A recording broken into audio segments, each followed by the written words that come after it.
Our next talk is called Free Private Cities, There is an Alternative, and the speaker is from initiative called Free Private Cities from Germany. Please welcome with warm applause Titus Gebel.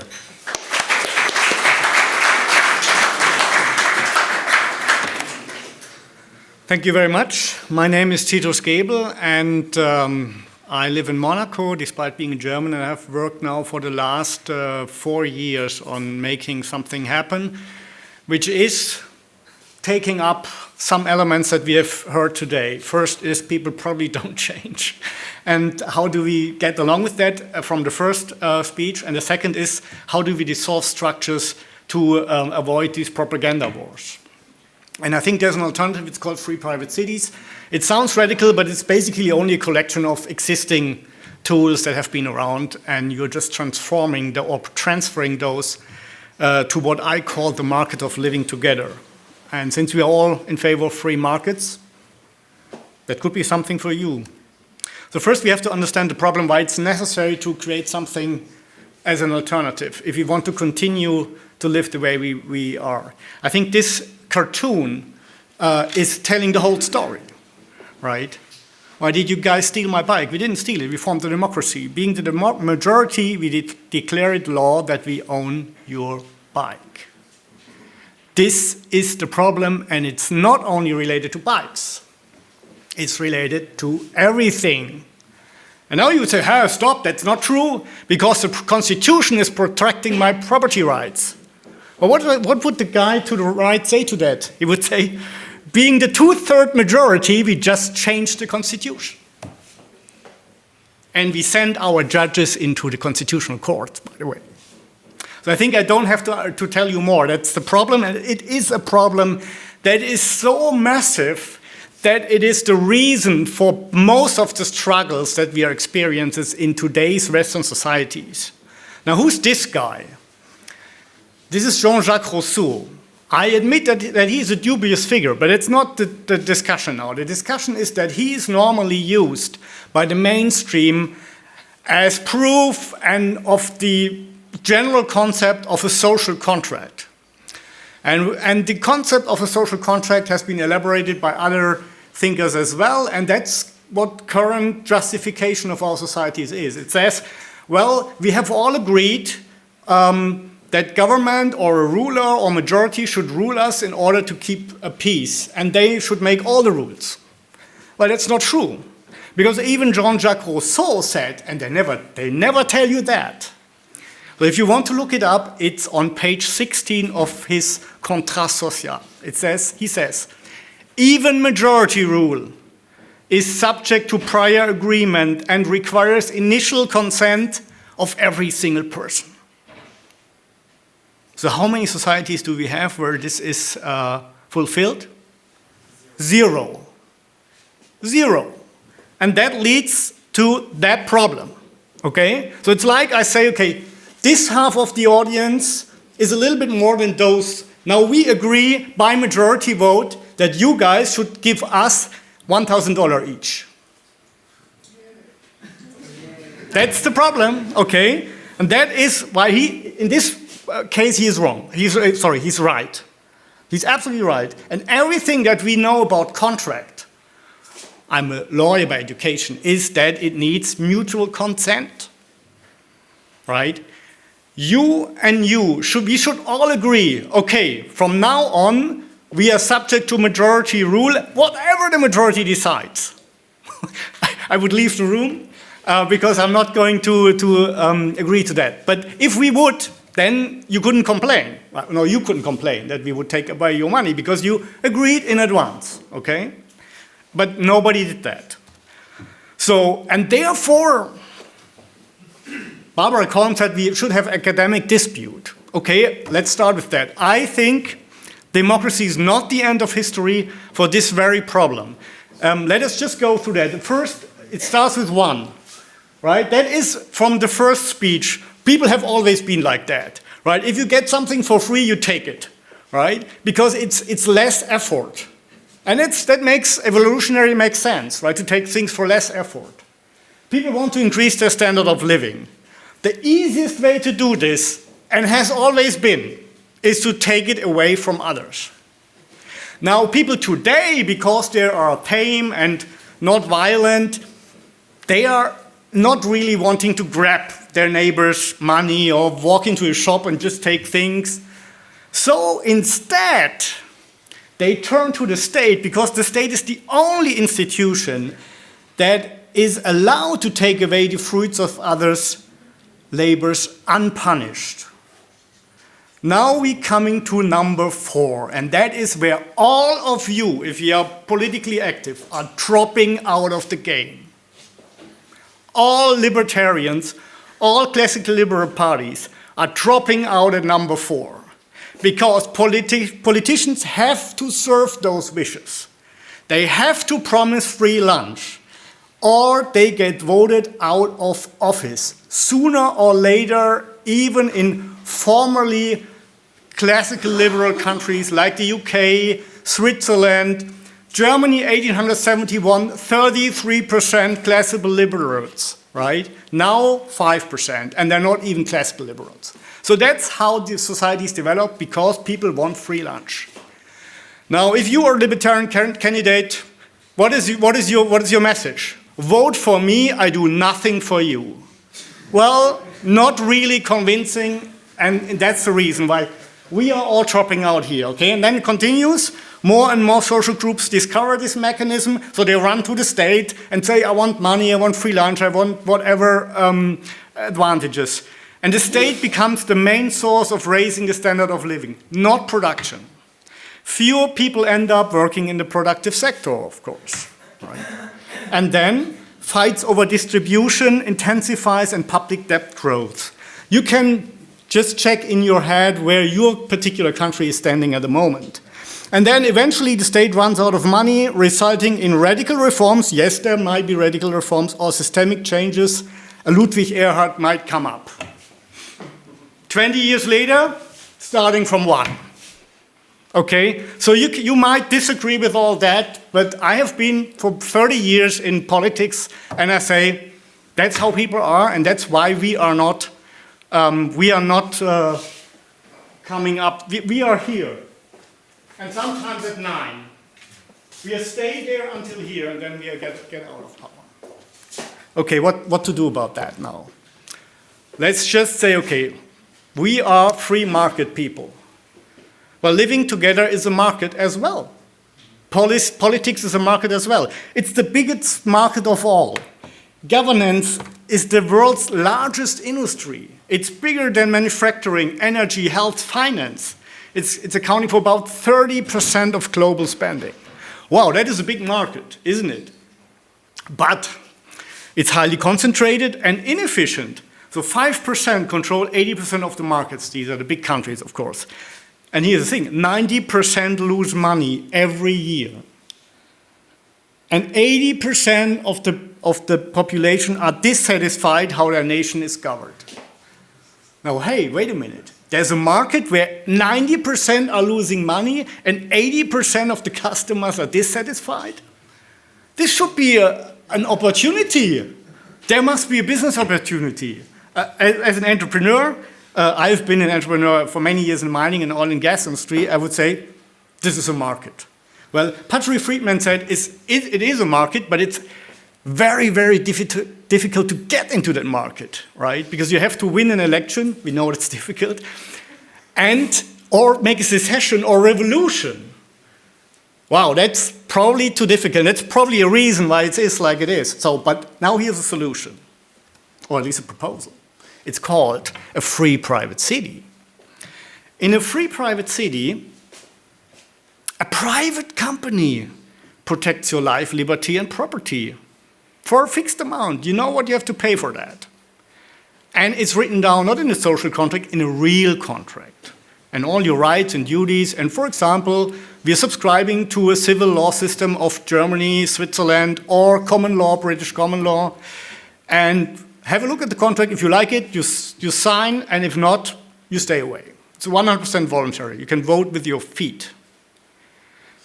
And how is it possible in today's world? Well, it sounds difficult, but it's much more easy than breaking the circle that I have showed you.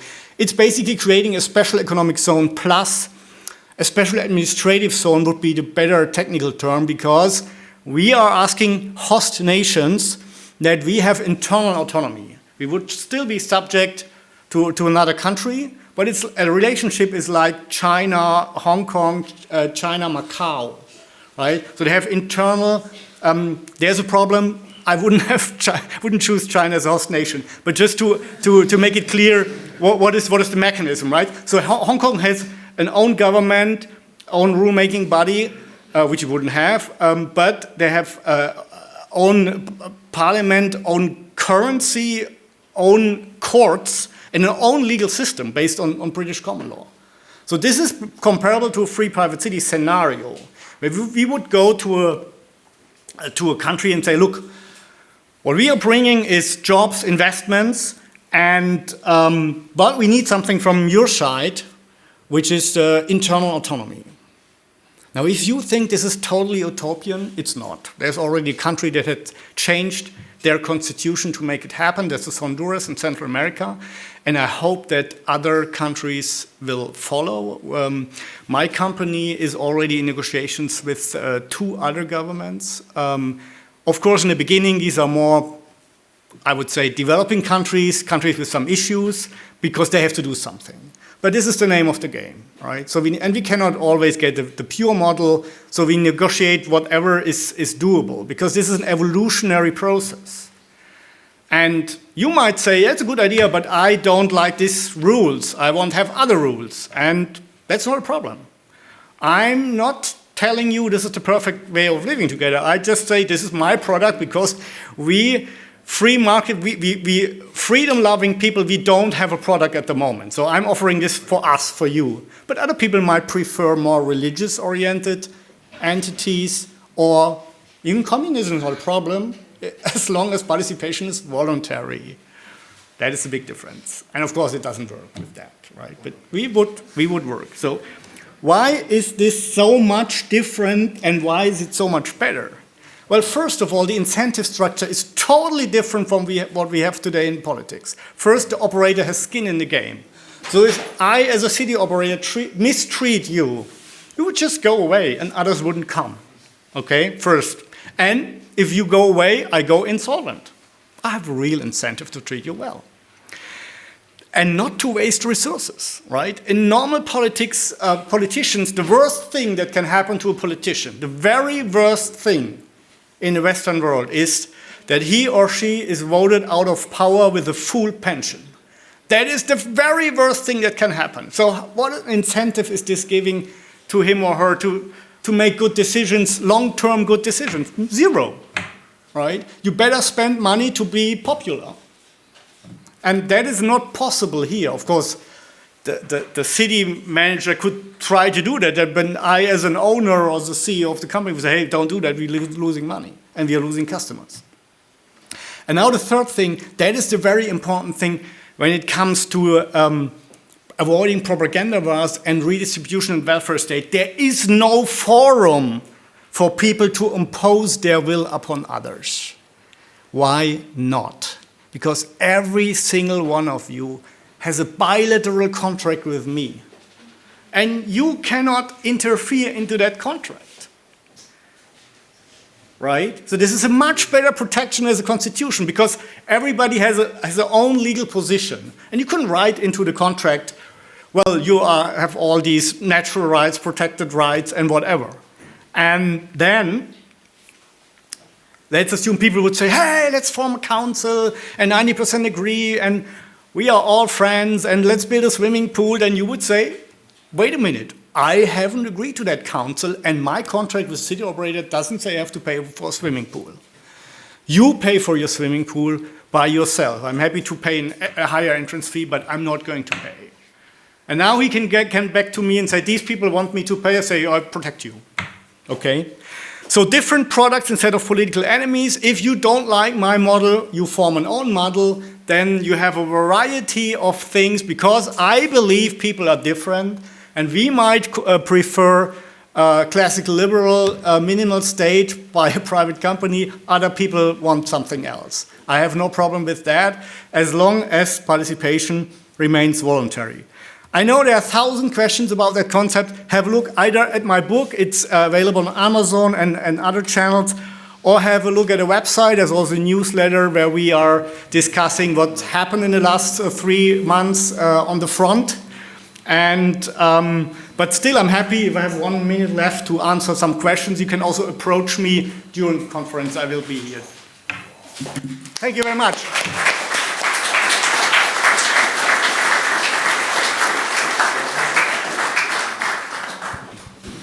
Thank you for a great presentation. A quick question. How does that really compare to the system that we had already? Monarchies, feudalism, there was private management of countries. Yeah, in a way, yeah, but you were totally subject to the will of the monarch, right? So in Monaco, where I live, the monarch is very powerful, and he can change any rules any day, and I can't hold him liable for that. Here, it's clearly you have a contract in advance, you know the rules in advance. In a monarchy, you don't. And then you say, hey, wait a minute, I don't like that rule, or you haven't fulfilled to protect me. I was robbed, for example, right? Or let's assume I was robbed. And then I cannot go to the government of Monaco and say, you have to pay me damages. But in a free private city, you say, hey, I paid for security and I was robbed, you owe me damages. Indeed, I would have an insurance, but I think it's a big difference.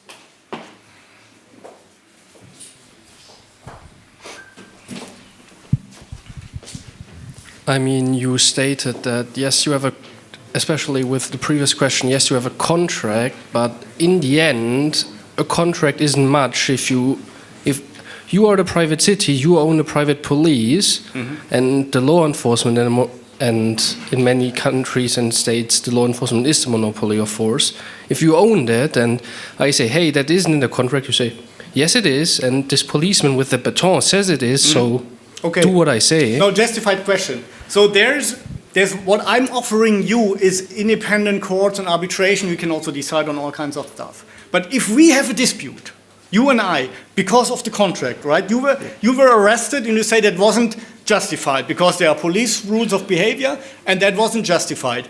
I said it was justified. Then we have an external arbitration, which we're going outside our system, or we made a so-called ad hoc arbitration. That is, you are nominating one judge, I'm nominating one, and they agree on a chairman.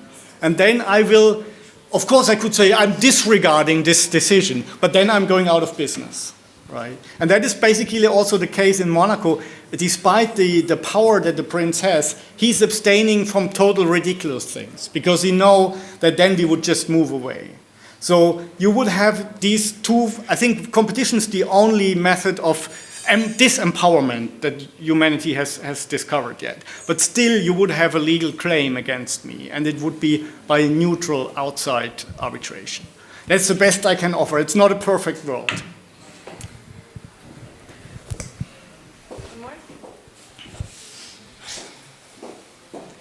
Oh, how can I decide? Up to you. Thank you very much. In your other speeches, like which I saw on YouTube, and I think also in your book, you always said that, of course, this is some kind of compromise because the host nation also gives you always some requirements which you have to fulfill. So my very specific question, in this project which you're building up now, is there a right to keep and bear arms? It's not regulated, which means if it's not forbidden, it's allowed, right? But this is because in that part of the world, it's not really a problem. But in that part of the world, for example, it's a very big problem to use drugs freely, right? There's a typical compromise. So we would say, okay, no drug use, but you can bear arms. Other parts of the world, just the opposite, right? But this is just because we have to face reality, right? This is a transitional phase at the moment. Okay, thank you very much. All right, that's it. Thank you. Thank you, Doctor. Thank you, Thomas. Thank you very much.